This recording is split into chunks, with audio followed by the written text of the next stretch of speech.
About 18 months ago, I stood at one of these lecterns in central London and I came up with a slogan, Mr. Butcher, where are you? I want my country back. And I stood there and people laughed and scoffed, and I felt like I'd done the right thing by moving to Reform UK, and history will prove that I'm right. But the very next day, I had to go into Parliament, and I sat there on the opposition benches for the very first time, and there was just one of me. At one side of me was George Galloway, and the other side was Jeremy Corbyn. And I thought to myself, what have I done?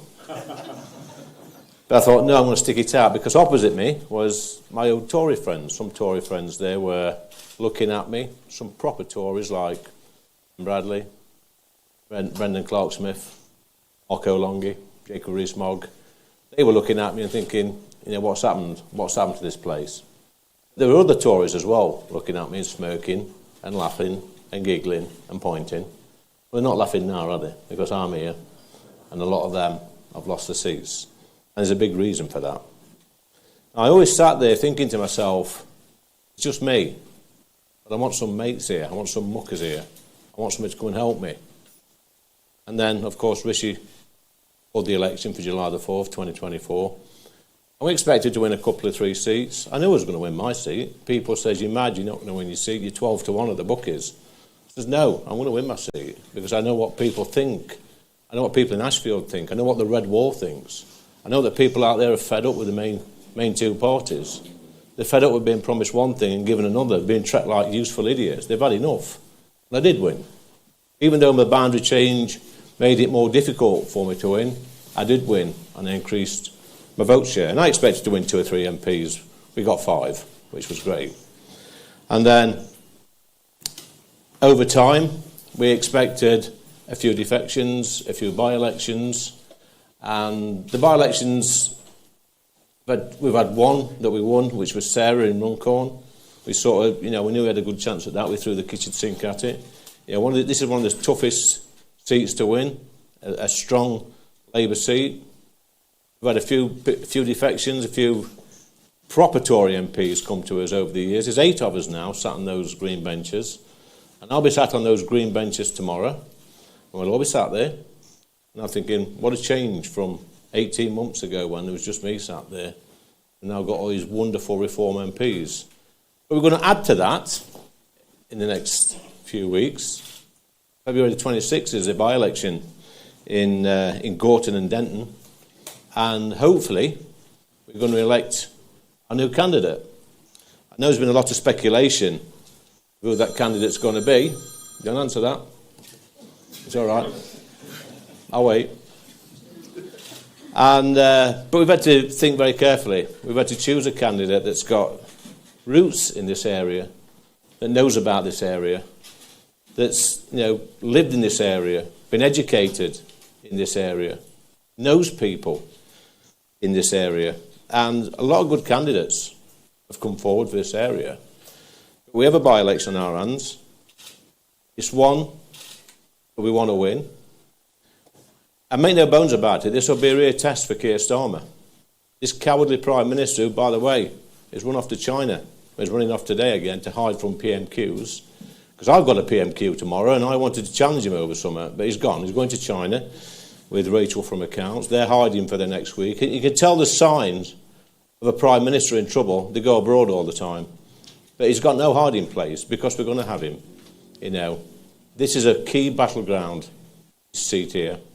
And at the next by-election, it's going to be a straight race between us, the Greens, and Labour. I think Labour are toast in this area, because I think the people, even the Labour voters in this area, will see it as a referendum on Sir Keir Starmer's leadership. It's a by-election. It doesn't choose the government, it just chooses the parliamentary candidate for this area.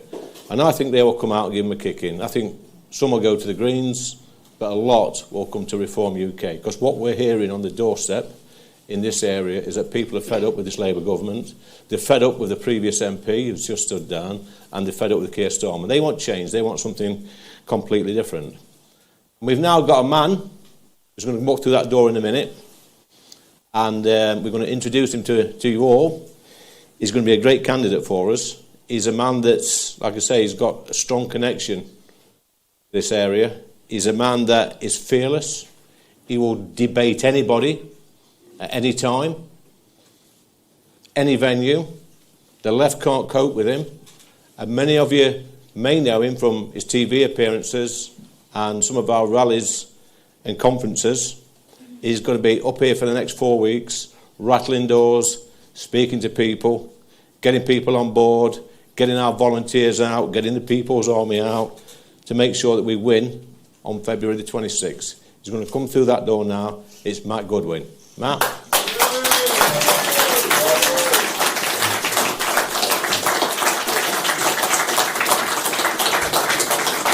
Go for it. Well, good afternoon, everybody. Thank you for coming. Thank you to the people of Gorton and Denton for this opportunity to make political history. And that's what we're going to do in this seat. This by-election is actually a referendum. It's a referendum on Keir Starmer. Let me say that again. This by-election is a referendum on Keir Starmer. It's a chance for the hard-working, law-abiding, tax-paying people from this seat to have their say on Keir Starmer and to make political history. And ask yourself, what have we seen since Keir Starmer came to power 18 months ago? Taxes are up, unemployment is up, energy bills are up, the cost of living crisis is getting worse, the number of small boats has never been higher, the number of homes that are going to illegal immigrants, including seats like this one, houses for multiple occupancy, have never been higher, all paid for by the hard-working British people. And at the same time, our living standards are down, wage growth is slowing, soft on crime policies have become normal in this country, criminals are going unpunished, prisoners are being released early, shoplifting has somehow become acceptable, elections are being cancelled, democracy is being postponed, and our small businesses and our high streets are being decimated by record taxes, regulation, and business rates. And I don't know about you, but I'm utterly sick and tired of watching our great country, the place that we all love, being pushed further and further into managed decline. And astonishingly, Keir Starmer even waited until the last possible moment, resisted until the last possible moment to hold a national inquiry into the mass rape and sexual abuse of white working class kids from cities like this one. And that tells you all you need to know about the guy in number 10 Downing Street. Everybody comes first except the British people. So today I'm standing here to say what I think many people in Gorton and Denton are thinking and feeling, which is enough is enough. This by-election, this referendum is our chance to send a message that Keir Starmer, that Westminster and the country cannot ignore. The Tories cannot send that message. They are imploding. The Tories are a wasted vote. The Greens cannot send that message. A vote for Greens is a vote for open borders, the legalisation of drugs, men in women's spaces, more endless chaos of the kind you see around you today.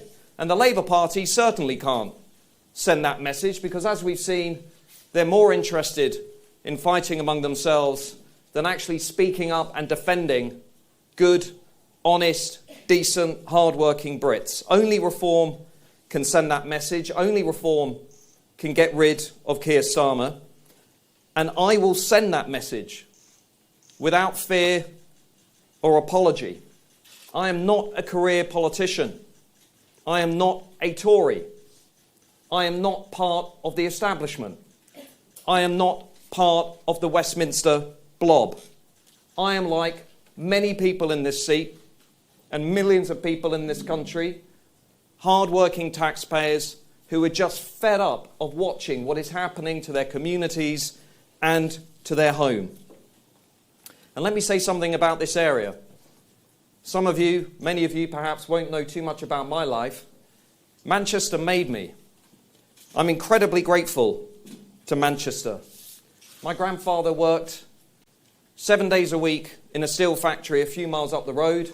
My grandmother worked for the University of Salford.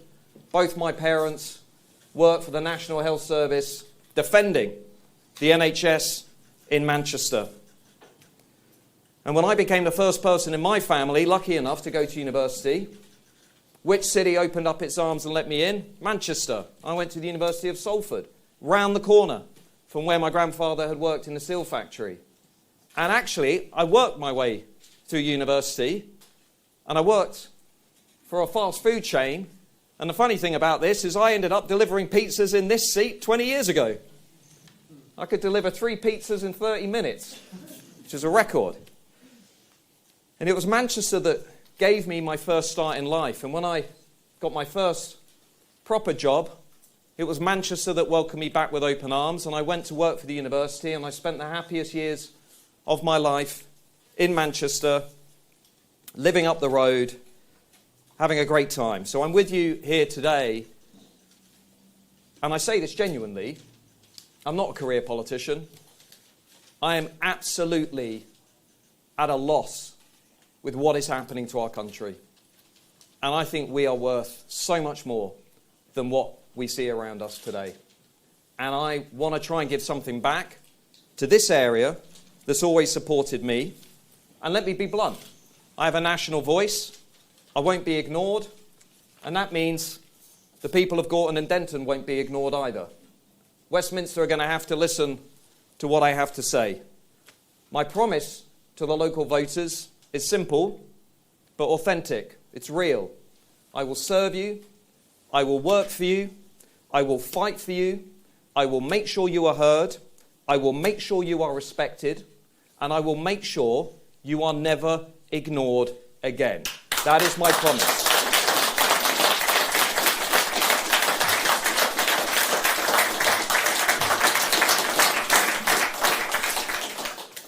So to the people of Gorton and Denton, let me just say, we can make history here together, and we can get your voice back onto the national political landscape, and we can send that message, a message that says the British people are awake, the British people are watching, the forgotten majority in this country will no longer be taken for granted by Labour, by the Tories, and by more woke madness pushed by Zach Polanski and the Greens. This is your moment, a chance to make history, a chance to say enough is enough. Vote Reform, vote for me, Matt Goodwin. Let's send Keir Starmer a message. Let's have our say in this referendum, and let's send Keir Starmer to where he belongs, and let's get him out of number 10 Downing Street. Thank you very much.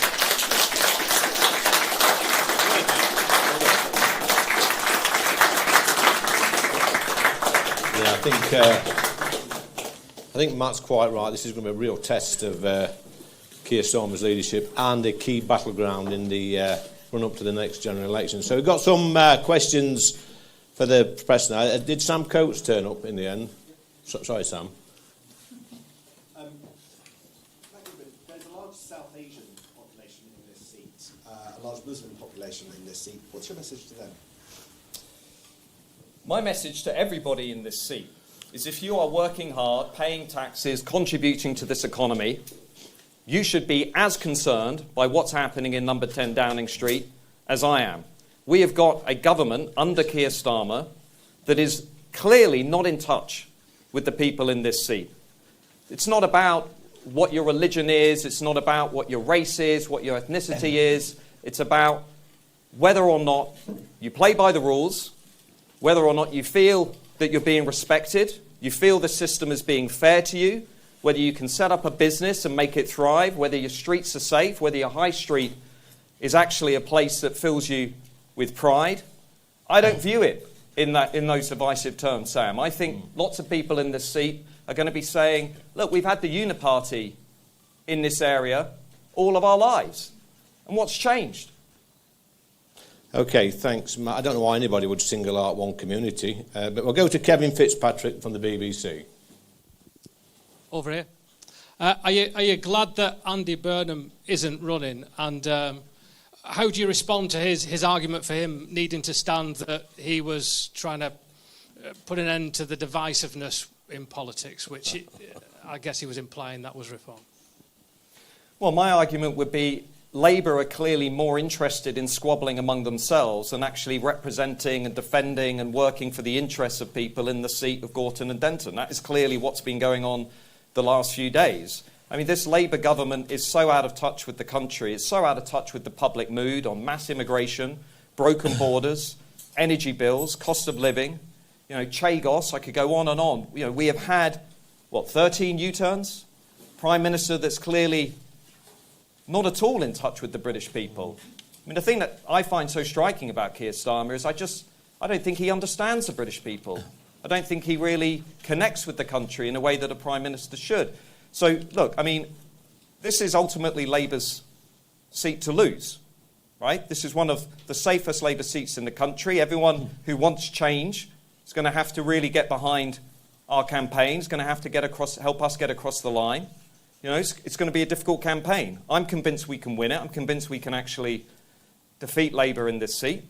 I don't really think this is about Andy Burnham anymore. I think this is about putting hard-working, tax-paying, law-abiding British people where they belong, which is first.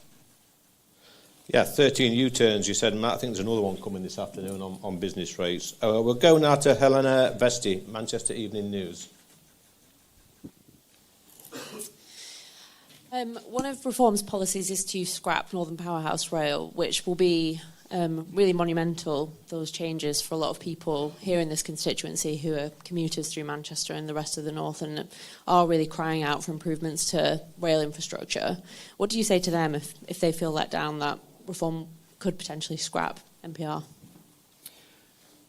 I think fundamentally Reform is the only way in which people in seats like this can ensure their voice and their views on issues like transport, crime, immigration, HMOs, decline of our high streets is actually put onto the agenda.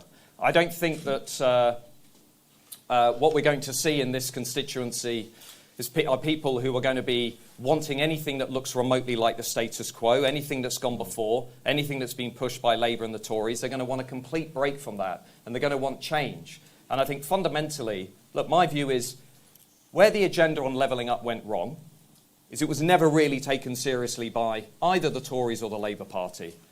It was never really developed into a serious strategy. There was never really a sincerity to it, an authenticity to it. I think people saw it as a bit of a bolt-on. Let's chuck the North a few scraps. I don't think we've ever really had proper political power, proper political representation given to areas outside of London, Oxford and Cambridge. And I think fundamentally Reform will change that. I think you'll see that not only at this by-election, I think you'll see it at the spring elections, you'll see it at the local elections.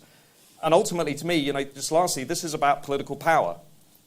And my view is London has had far too much political, economic and cultural power.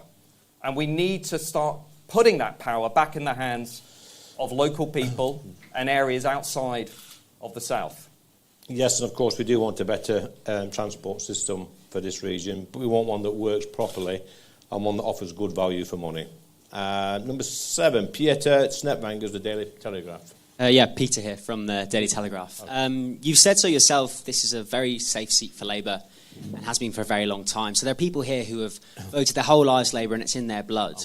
What's your message to them? How do you convince them? They might be frustrated with Starmer, but they can't not vote for Labour. How do you convince them? Well, I'll go first on this one, Peter. I've been on that journey. I stood in a seat that was a Labour stronghold for many, many years. This is a Labour seat that was always had a Labour council, always had a Labour MP, voted Brexit in 2016, and in 2019 voted Conservative for the very first time. They voted for me.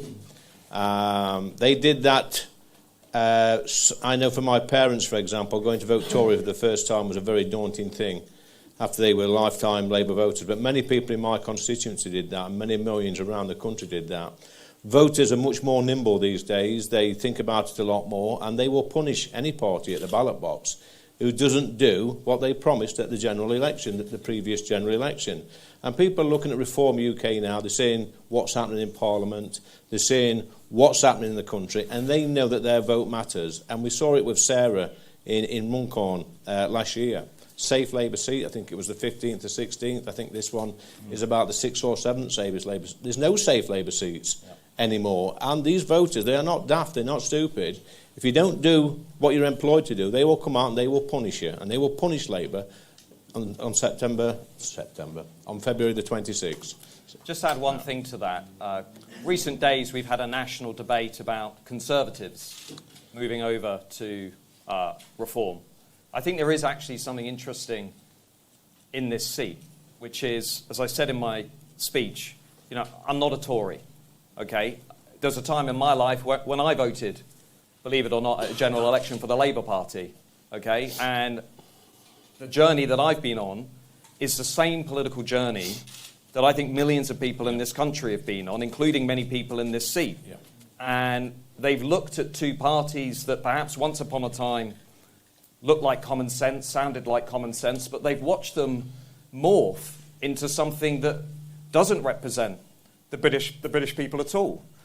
Broken borders, open borders, mass uncontrolled migration, pushing to scrap jury trials, soft on crime policies, imposing HMOs on communities like this one that never even asked for it, never voted for it. And so as I went on that journey, I realised a lot of people around me in the country were going on the same journey as I was.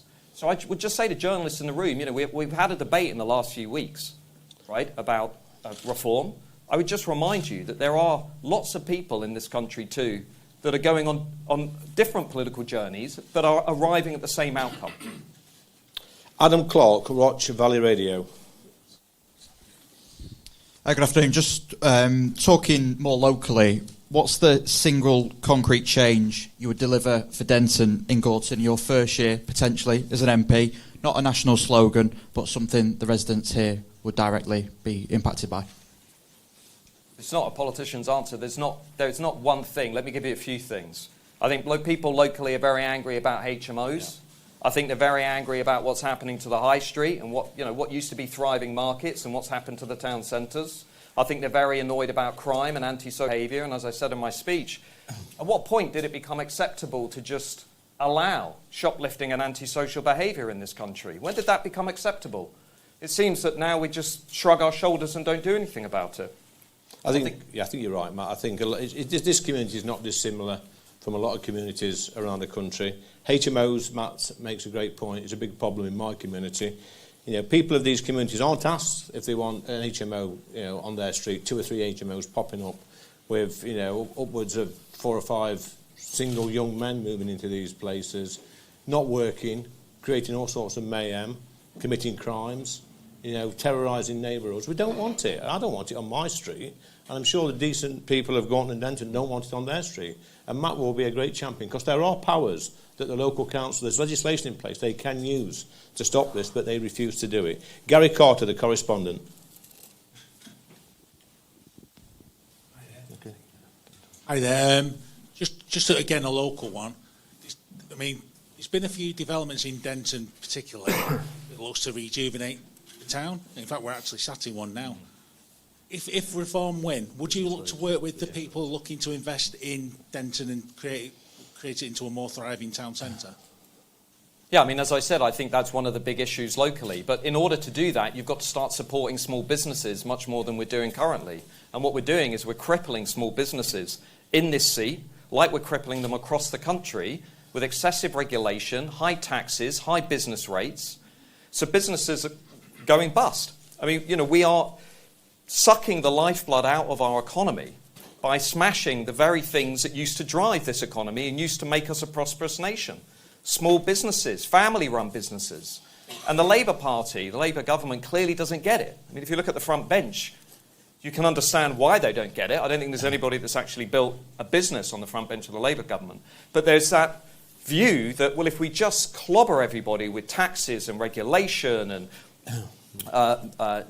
new laws, the dynamism and the prosperity gets sucked out of it. And that's what we see in the high street. Vape shops, endless fast food shops, it doesn't look like the high street that I remember when I was a kid. And we've seen that over the last, I think, 10, 20 years, and it's accelerated. We've got to do something. Just briefly, before I go back to Lee, just to go back to this question, the similar questions. I think there's a view locally that relative to other parts of Greater Manchester, this seat has been neglected, and this seat has been left behind, and this seat has been ignored. And I think one thing that would help in a meaningful way is having somebody in this seat that is used to actually squaring up with Westminster and calling out nonsense and actually saying it as it is. And the one thing that this campaign can bring is that attention, is a champion that would force Westminster to say, oh, OK, we actually have to listen to this. And that's hopefully what we can bring. I'll just add to that, Matt. I'll challenge anybody to go around the northern and Midland towns and look to see what they've all got in common. And you will notice that the high streets are in decline. You will notice that the shops, like Matt says, aren't what they used to be. They're different types of shops. There's crime is rife. There's dealing on street corners.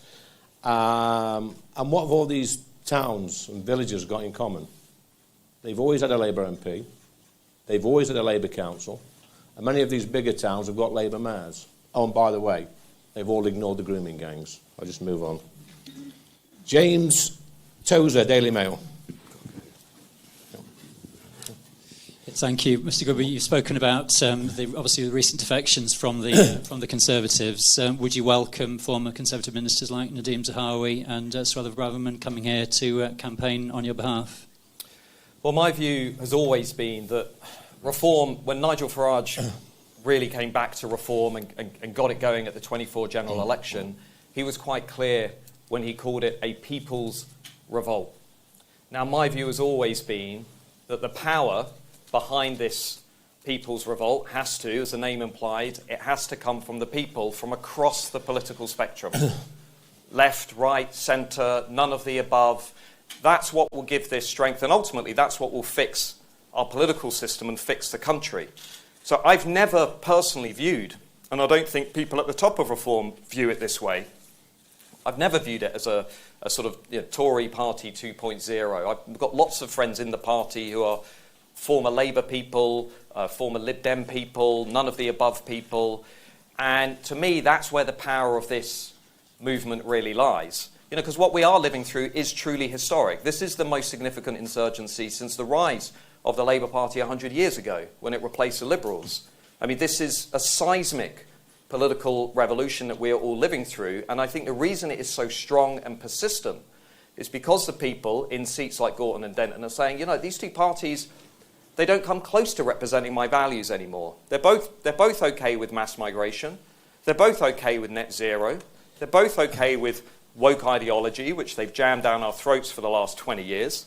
They're both okay, basically, with staying in the European Convention on Human Rights. They're both okay with the status quo. And I think many people now can sense that.